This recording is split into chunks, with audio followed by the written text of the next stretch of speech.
My name is Samantha. I'm an Area Nutrition Manager with Quorum. The following video depicts the typical flow of a bolus teach with a patient before they discharge home from the hospital.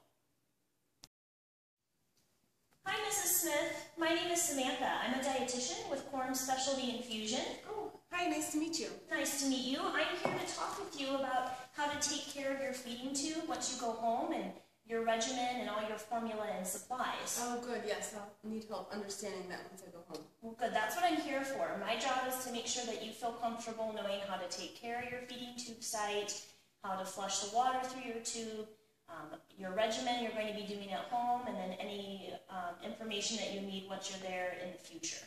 Great, that would be great. So, is anyone going to be helping you out at home? Yes, my son lives with me.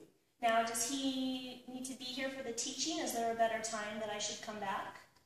Well, he works all day until 7. Does he need to be here? He doesn't need to be here. We can do all of the teaching right now while we're together, but I can leave you some written information that you can share with him once you're at home. Perfect. All right.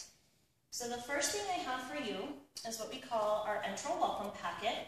So everything in this packet of information we're going to go over today. Make sure you feel comfortable with that. The first part of the packet we're going to talks about our HIPAA policy. So at Quorum, it's very important that we maintain your privacy and keep all of your health information protected. The next section in this packet talks about the patient rights and responsibilities. So I encourage you to read through all of this, but it's important to note that as our patient, or as the client with Quorum, that we want to make sure that you keep us up to date with all your current information. So if your address changes, or you get a new physician, or have an insurance change, you need to let us know so that we can make sure we continue on with your care and there's no interruption in the service. But as a client of Quorum, you also have a right to receive a timely response to any questions that you may have, or resolution to any issues or problems that come up, okay? So let's talk about your feeding tube now.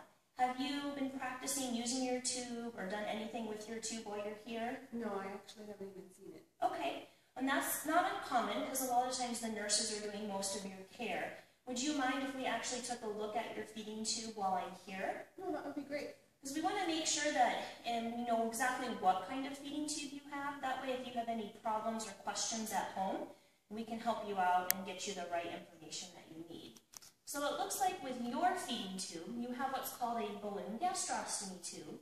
So what that means is that when your physician placed the feeding tube, on this port here on the side, he actually inserted some water into this port, which inflated a balloon inside your abdomen, which helps to hold the tube in place. Now this big main port here is what you're going to be using to do all the feedings with your formula. You're going to be putting water through that port for your flushes, and if you're doing any medications through the tube, they're going to go through this big main port as well. Oh, okay. Great. So now we're going to talk about how to take care of your feeding tube site. So the first thing that you want to do is we're going to clean the area around your feeding tube with warm soapy water. So you're going to have a bowl of warm soapy water and a washcloth. You want to make sure that you wash your hands well before you touch your feeding tube or do any of the tube site care. But what you're going to do is you're going to take the washcloth and you're actually just going to start from one side of your tube around the bolster and wipe away. And always pull away from the tube and go all the way around and clean with the warm soapy water and the washcloth to pull any dirt or drainage or goo away from the tube. You can actually use a Q-tip if you need to get underneath of the bolster or to clean any hard to reach places. You can use that as you need to. Okay. Can I use alcohol or Neosporin to get disinfected? That's a good question. You don't want to use any ointments or cleaners or peroxide unless your physician directs you to, okay? Those can actually, irritate the skin, cause redness, and make it more uncomfortable.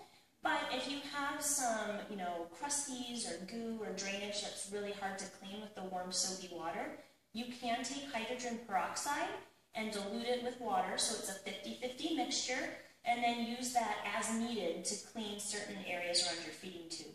You just don't want to use it every single day. Oh, okay, that makes sense. Great. So you want to make sure that you don't submerge the feeding tube underwater. So no baths or hot tubs or swimming pools until your physician tells you that it's okay to do so. But this tube can get wet, so there is a cap right here that keeps your feeding tube closed. So as long as that cap is shut, you can take a shower and water that runs down your body and hits the feeding tube is totally fine. Okay, that makes sense. Do you have any other questions about taking care of your feeding tube site? No, I think I understand that now. Great. So now we're going to talk about doing water flushes through your feeding tube. And water flushes are really important to do for a couple of reasons.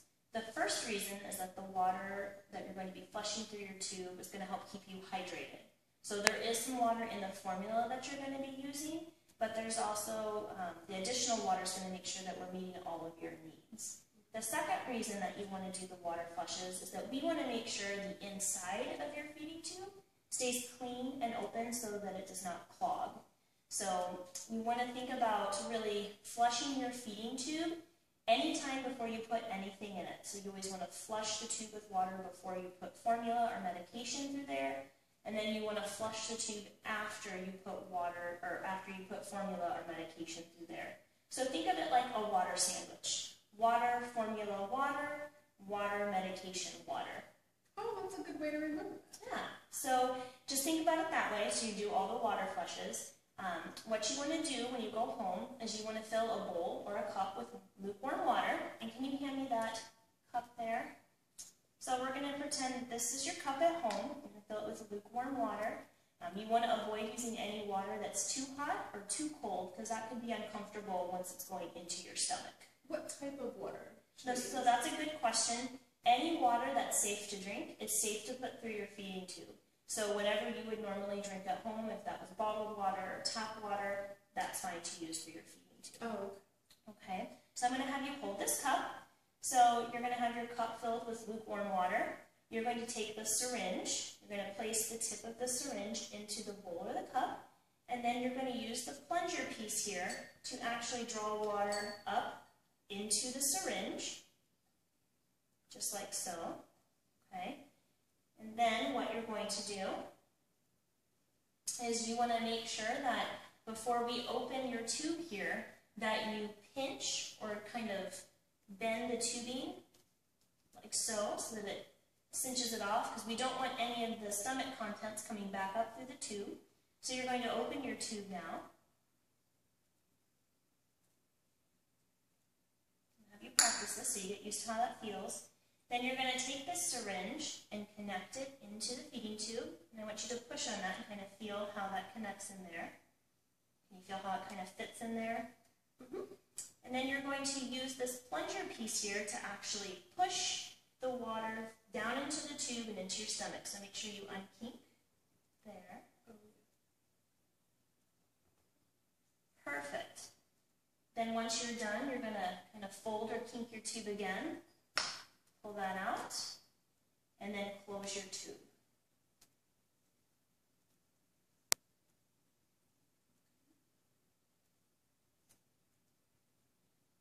All right. So any questions about how to do your water flushes?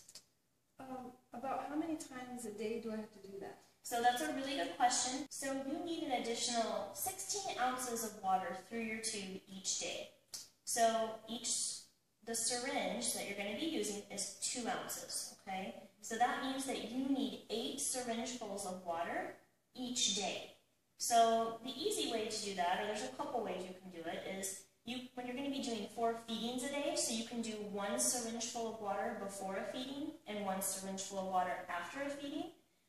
Or you could just do, 8 syringes of water a day, 8 times a day, however you like to do it. Yeah, I like the idea of doing that. Okay. Okay, and what we're going to do is, everything that we just walked through and how to flush your feeding tube, we have step-by-step here in your welcome packet. And then in the very back of your welcome packet, we do have a notes page. So I'm going to write down for you, the exact amount of water that you need to do and how many times a day that you need to do that so that you have that for yourself and your son once you go home. Okay, that would be helpful. Great. Okay. So now we're going to talk about how to deliver formula through your feeding tube. The next section of your welcome packet talks about bolus or syringe feeding through your tube, and that's what we're going to go through today, okay? So what we're going to do is you're actually going to go home with a formula called Fiber Source HN. When you get the formula, it's going to be delivered to your home. When the cans are not open, they can be stored at room temperature. So you can put them in the pantry, a closet, wherever you have space. Once you open a can of formula, if you do not use it all right away, you just want to make sure that you cover the top of the can with foil or plastic wrap and put it in the refrigerator, and it is good for 24 hours. Okay? So what you're going to be doing with the formula, like I said, it's called Fiber Source HN. You're going to be feeding 4 cans of the formula each day. What I would suggest doing is, most patients tolerate about 1 can of formula at a time.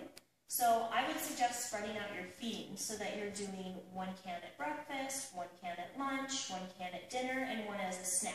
That way you're feeding at mealtime so that your body can digest and absorb the formula well.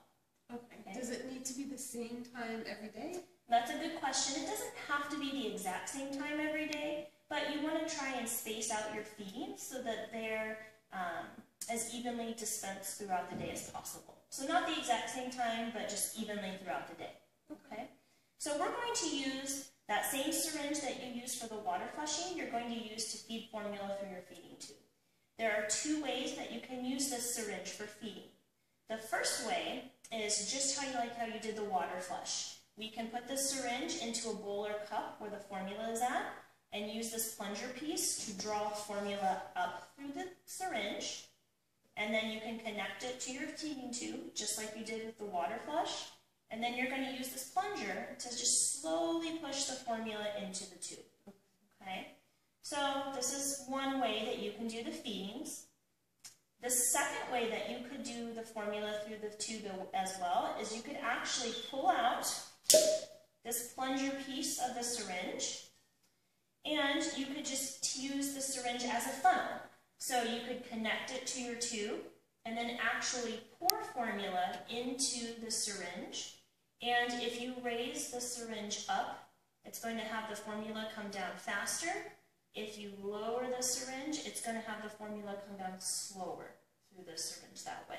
Okay, how will I need to do, will I need to do it slower or faster? How will I know that? So that's a good question, and it really depends on how you are feeling during your feedings. So in the beginning, while your body is adjusting to the formula and adjusting to doing the feedings, I would suggest that always doing the formula more slowly through the tube is better.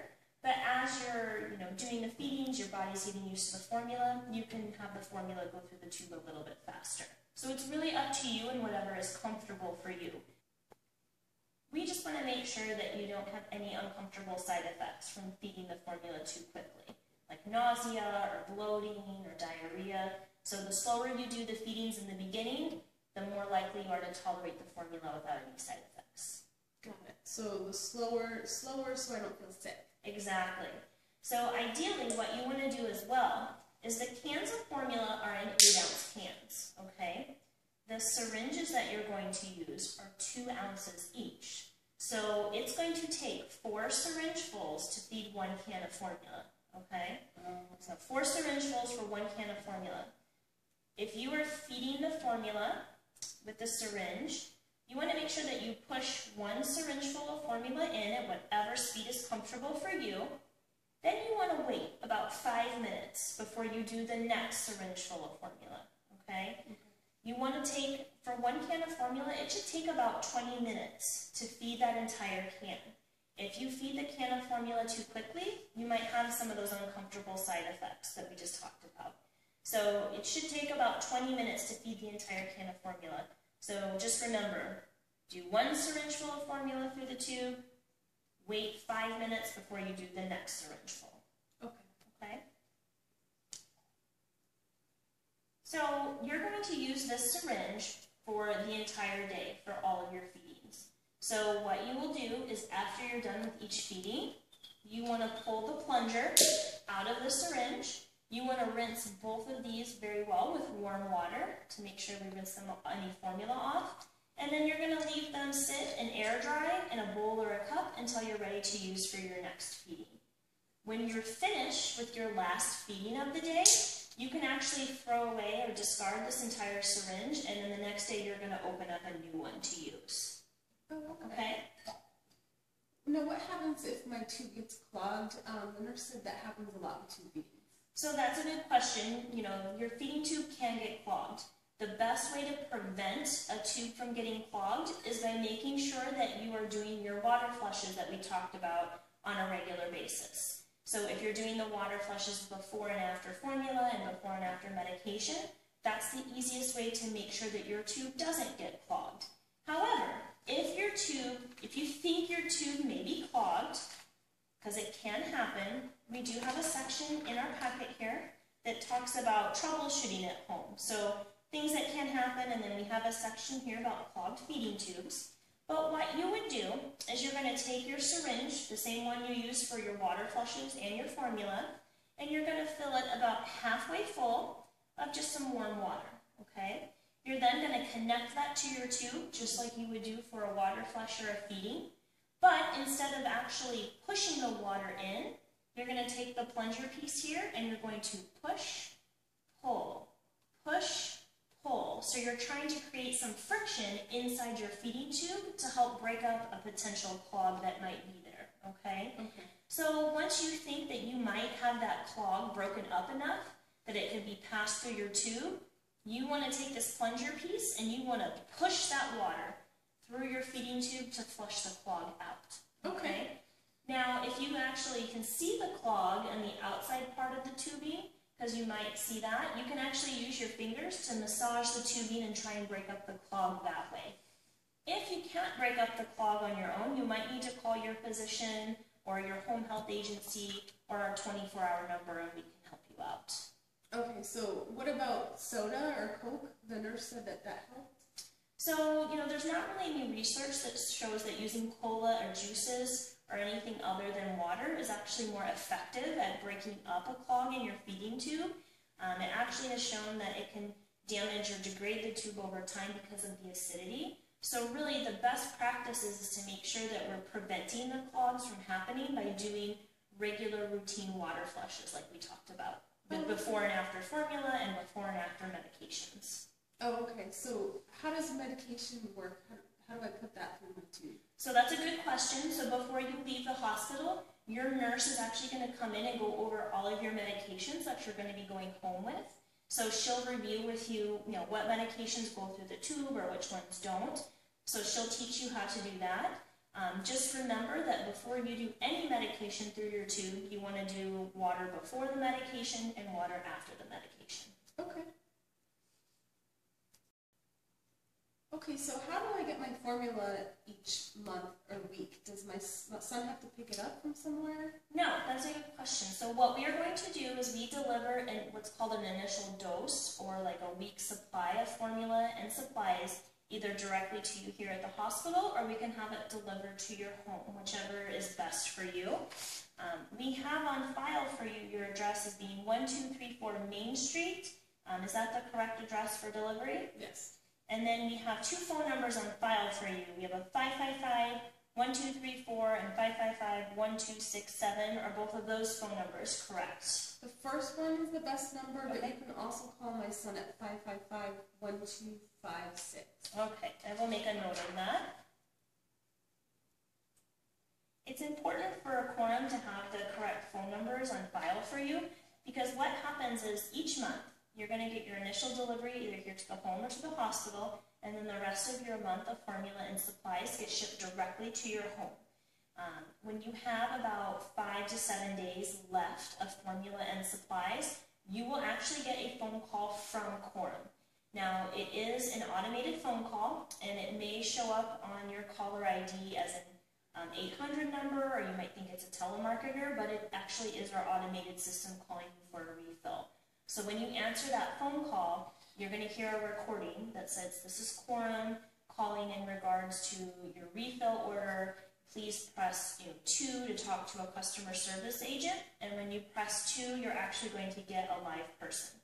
We cannot ship you more formula and supplies until we actually talk to you or someone in your family for that delivery. If you aren't home or you're unable to answer the phone, it will leave a message for you requesting that you call us back to place a refill order. So it's really important that if you do get a message from Quorum, that you call us back so that there's no disruption in your services and your supplies that you get from us. Okay, so do I wait each month for Quorum to call me? You can, or you can call us for your refill order. So when you have about 5 to 7 days left, if you have not heard from Quorum about a refill order, on this magnet here that's on the front of your welcome packet, you'll see there's an 800 number. And you can actually call this number and place your refill order. And this phone number is really important because it's how you can reach us if you have any questions or concerns. So you can reach a dietitian at this number, you can place your refill order, anything that you need is right here. You can make sure you save this magnet once you get home. Okay, great. Is my insurance actually going to be covering this? So yes, our team has actually called your insurance plan and we verified your benefits, and they will be covering your formula and your supplies once you go home with your tube feeding. Oh, that's right. I did speak to someone from Quorum about that yesterday. Okay, good. So I know that we've reviewed a lot of information here today, and I want to make sure that, I'll call your son, let him know what we talked about, and we'll leave you this written packet, your welcome packet of information. But, do you and your son have internet or an email address? Because we do have some really wonderful short educational videos that kind of reinforce everything that we've talked about here that might be beneficial for you guys. Oh, great. Yeah, let me write them down for you. Okay. Here's a pen. You can write your email addresses there. I'll send you the link. Awesome. So, what I want to have for you now is I actually have a sheet here, and this is what I call my teaching sheet, a discharge tube feeding teaching sheet. And what we have here is I've listed your name, what we've talked about, that we went over how to do your syringe feedings. I've noted what type of feeding tube you have on this sheet so that we have that for our records. Listed here is your regimen you're going home on, your fiber source HN, 4 cans a day. Talks about your water flushes, that you need 8 syringefuls of water each day in addition. It lists that we've given you this packet of information for you to take home. And it also lists that we've given you our 24-hour number, which is here on the magnet. And then I put my card inside this packet as well, so that you have a contact for when you go home. So, I would like you, if you agree with all the information on here, if you could please sign this, because I do like to share it with everyone that's involved in your care once you leave the hospital. And I'll share it with the discharge planner here too, so she knows that we've done all of your teaching. Perfect. Thank you. All right. So when you're not in the hospital, what doctors are involved in your care when you go home? I get radiation from Dr. Jim Burns. Okay. Do you know his number? I'm familiar with him. I work with him a lot. Okay, and I get chemo from Dr. Ralph. And the reason I ask is because I'm going to make sure that I share this home tube feeding discharge teaching sheet with them, so then that way that they know what you've gone over, they know who to call if there's any questions about your tube feeding regimen and your formula, so that everybody's on the same page. Oh, thank you so much. This has been so helpful. I was so nervous about going home and doing this by myself. This is excellent. I feel so much better. I think I can do this. Well, great. I'm glad that you're feeling better. Here is your packet of information, everything we reviewed, and once you go home, I'll follow up with you a day or two once you get settled in, okay? Okay, perfect. All right, well, thank you so much, Mrs. Smith. I'll talk to you soon. Thank you, Sam. Okay, bye. Bye.